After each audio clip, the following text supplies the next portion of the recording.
Kevin Feige, producer of Thor: The Dark World. Nice to meet you. Nice meeting you. How has the look of the Thor movies progressed from the first one? Well, the first one was about defining the world of Asgard and defining a somewhat Norse-inspired fantasy movie, but really superhero Marvel film.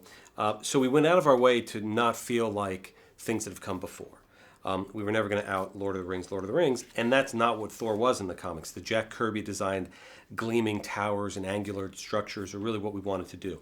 In this film, we wanted to see more of Asgard, and we wanted to sort of go deeper and see how the people lived and see where other nooks and crannies of the world. And we also wanted to do it in a way that felt a little bit more real. So we've done that by shooting on locations, shooting helicopter shots of Norwegian landscapes, and then putting Asgard on top of it. And while much of the original photography goes away when you overlay Asgard, the camera moves stay the same, and the foreground clouds and the little imperfections in the helicopter movements, and all of that helps give it a much more real texture, which is what we were hoping to do. And one of the very first things we spoke with Alan Taylor about was helping us achieve that look. You needed someone to sort of create that, grounding in this very fantastic fantasy world. Mm-hmm. How did you come to Alan Taylor as your choice of director? Well, I started looking. I hadn't necessarily looked to television before to hire our directors, and frankly, I had seen the amazing work that David Yates, who had come from the television world, did on the Harry Potter films. And I also realized that television is going through a renaissance right now, which it absolutely is. And I looked at shows like Boardwalk Empire and Game of Thrones and Mad Men, and Alan's name kept popping up. Mm-hmm. And because of his work on Game of Thrones, I thought, well, maybe he'd be interested. Not a lot of similarity between Game of Thrones and Thor tonally, but enough of that fantasy element that I thought, well, maybe he'd be interested in this. Mm-hmm. And thankfully for us, when we spoke to him, he was, and has done a tremendous job bringing this to life. Yeah, I think a huge part of the payoff for fans is seeing the relationship between Thor and Loki develop, go through its next phase. Just talk about the reward of seeing that play out on screen. Well, I think it's one of the most unique relationships in cinema right now is Thor and Loki, and obviously setting up their mutual origins in the first Thor, seeing it all go awry in the Avengers, and The Dark World being one of those very unique movies.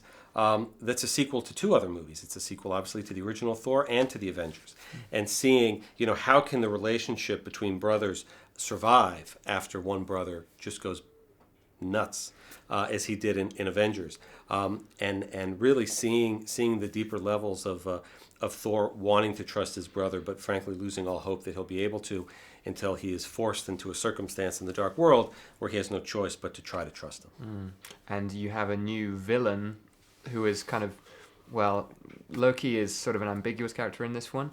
Just talk about bringing in Christopher Eccleston as Malekith. Yeah, we didn't want Loki to be the primary villain in this film. He had done that in Avengers. We wanted to explore different avenues for Loki, but we needed a big bad. We needed a bad guy that could drive the story. And we're huge fans of Walt Simonson's run on Thor, and he created this character Malekith in his run that we were very big fans of. And during the development of the first movie, briefly considered using him, but thought that his backstory was too rich and was too big that it would sort of compete with the origin we were telling in Thor. So we saved it for this one. But we loved having a villain whose backstory predates the universe itself, and who is very driven on total destruction for a reason, and to sort of bring back his own race and his own people, but at the same time doing it in a way that is absolutely sort of a freight train of destruction. There's such a strong following for the Marvel films now, and people, when they go to watch a film that has that Marvel tag, they expect a certain tone, a certain humor. Right. Just talk about how much this fits into that.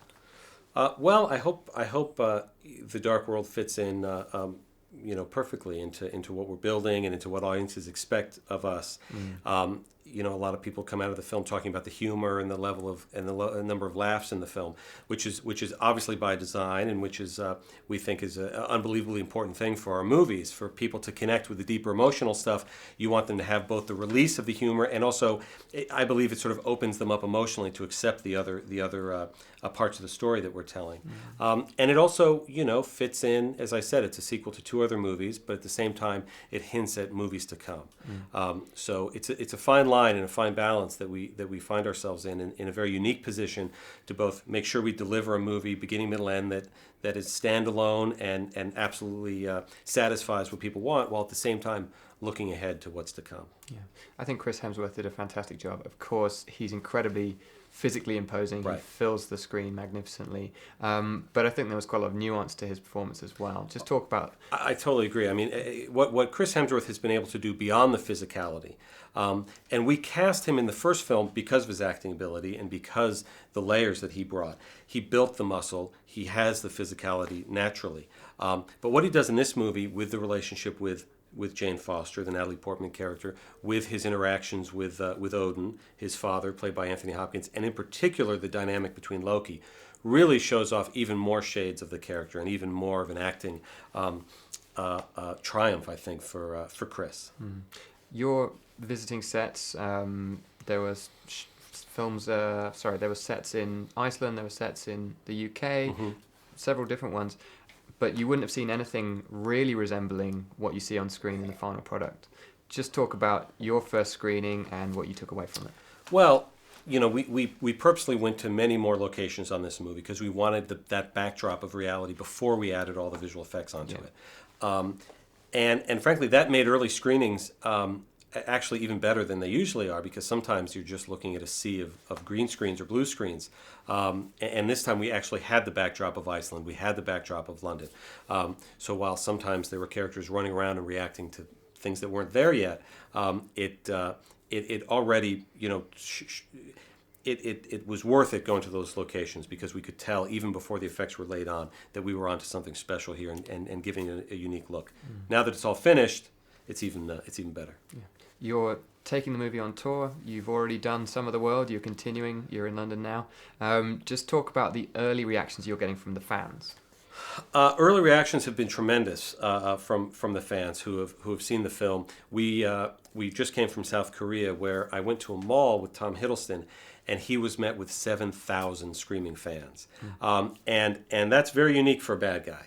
For a villain to have screaming fans like that, made us realize, Hiddleston is onto something here, and that this character of Loki is crossing over in a way that we had always hoped, that we had partially intended, but to reach this level of sort of fever pitch has been unexpected and pretty amazing.